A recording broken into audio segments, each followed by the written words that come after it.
Football শুধু খেলা নয়, এ যেন বাংলার মানুষের প্রাণের স্পন্দন।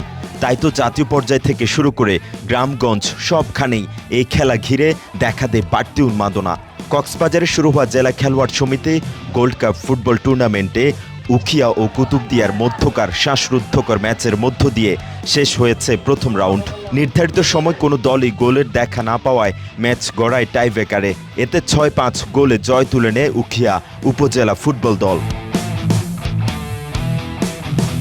জেলার ফুটবল ইতিহাসের অনাকাঙ্ক্ষিত অধ্যায় ফুটবল অঙ্গনের স্থবিরতা কাটাতে সাহসী পদক্ষেপ নিয়ে জেলা ফুটবল খেলোয়াড় সমিতি টুর্নামেন্টের মাধ্যমে ক্রীড়া সংগঠক, ক্রীড়া সংস্থা, খেলোয়াড় ও দর্শকদের ব্যাপক সাড়ায় উজ্জীবিত হতে শুরু করেছে জেলার ফুটবল।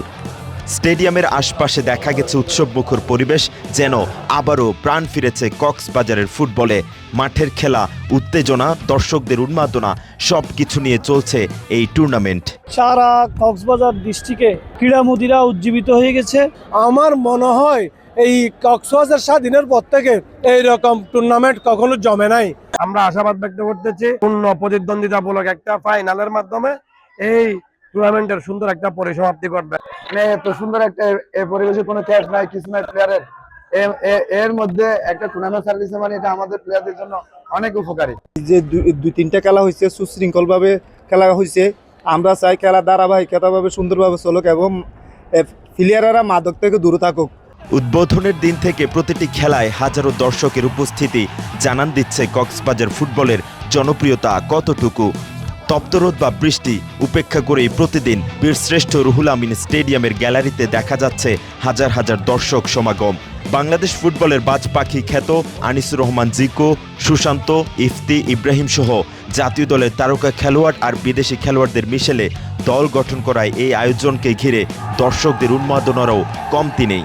দেখবেন কালকে ঝড় বৃষ্টি উপেক্ষা করে হাজার হাজার দর্শক এখানে উপস্থিত হয়েছে। আমরা মনে করি এই উন্মাদনা টিকিয়ে রাখার জন্য, ফুটবলকে বাঁচিয়ে রাখার জন্য এরকম খেলা বারবার আয়োজন করতে হবে। আগামীতে সেমিফাইনালের জন্য আমরা আরো সুদূর প্রসারী পরিকল্পনা নিয়ে আগাতে যাচ্ছি, কেননা এখানে ধারণ ক্ষমতা কম। যেহেতু বীরশ্রেষ্ঠ রুহুল আমিন স্টেডিয়ামে ধারণ ক্ষমতা কম, আমরা চাই সে অনুযায়ী শৃঙ্খলা বজায় রেখে কক্সবাজারবাসীকে একটি সুন্দর গোল্ড কাপ টুর্নামেন্ট উপহার দেওয়ার জন্য আমরা যথেষ্ট কমিটি করেছি, আইন শৃঙ্খলা থেকে শুরু করে।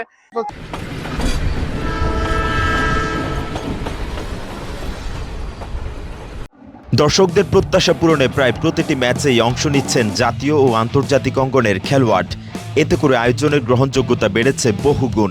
ফুটবলকে মাঠে ফেরাতে, খেলোয়াড়দের আত্মবিশ্বাস ধরে রাখতে ও ফুটবল প্রেমীদের আগ্রহ বাড়াতে এই আয়োজন কক্সবাজারের ক্রীড়াঙ্গনে বিশেষ ভূমিকা রাখবে বলে মনে করছেন স্থানীয় ক্রীড়ামোদীরা।